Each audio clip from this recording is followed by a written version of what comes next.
Hi guys, last episode, at the end of it, I said we're going to talk about an empathy matrix or those sorts of tools.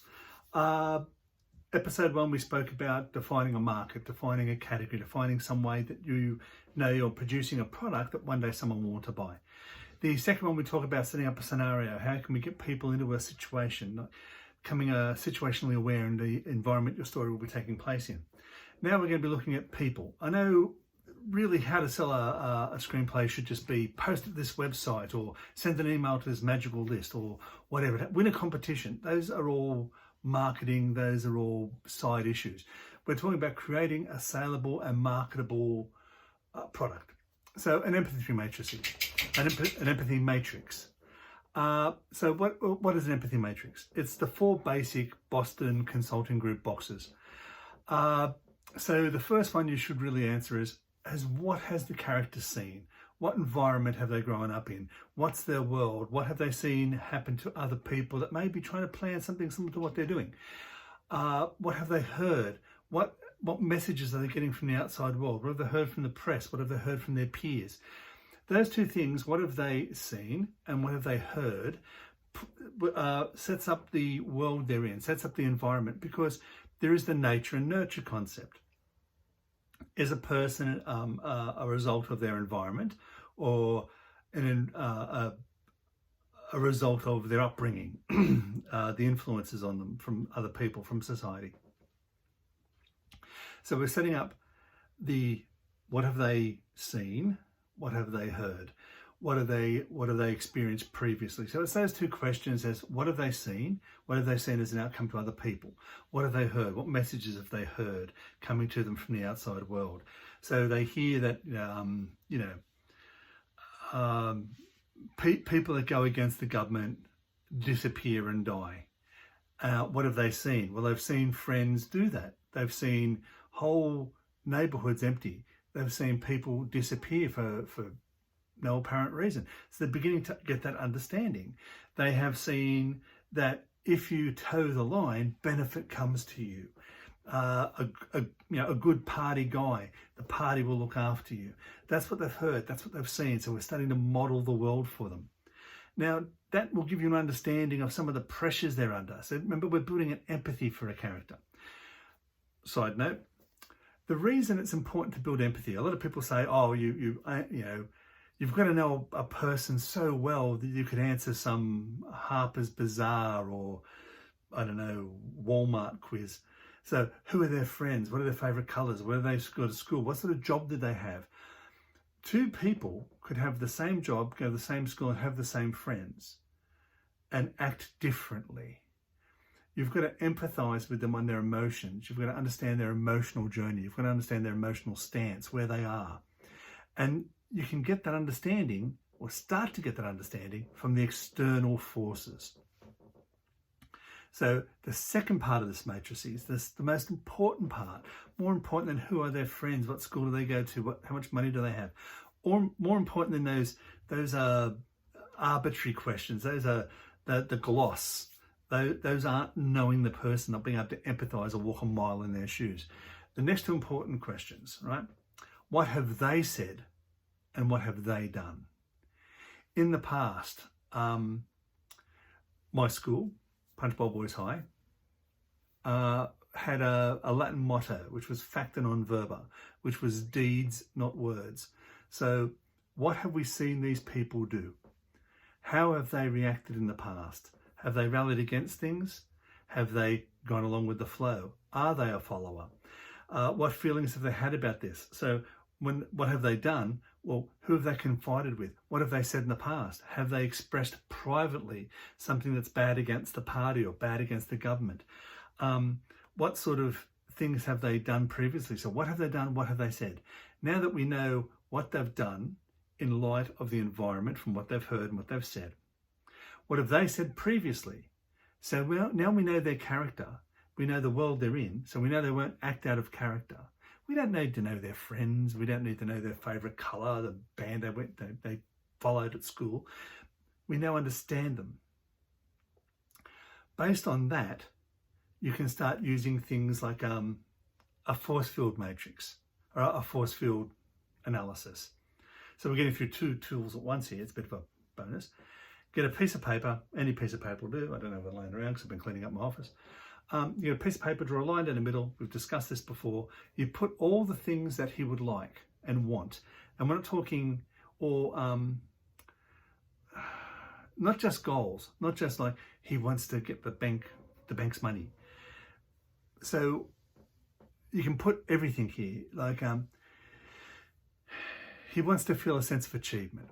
He wants to be able to not feel poor anymore.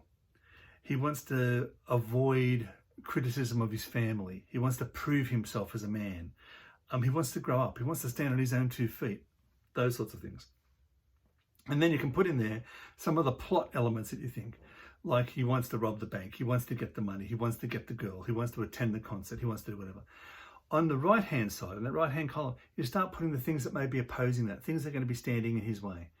This is now going to give you an oppositional force to what he wants. And now you understand him. You can empathize with him. You can now figure out what he's going to do in those scenarios. Okay. He wants to feel like he's a great supplier. He wants to be a man. He wants to have money. Okay. So it's a bank robbery thing. Why is he doing it? He's doing it for the money. So the money will give him status so he can prove to his wife that he's a provider because he feels like a failure. He wants to, supply money to his family. He thinks this is the only way out. So if now, during the story, we give him an alternative. Somewhere before the bank robbery or in the early stages of the bank robbery, we show him a path where he could potentially get what he wanted, the ability to make money without going down this path. Okay, now when he doesn't make that decision, we've got some conflict. This is going to be a tragedy, especially if we start pulling him towards this decision as the story goes on.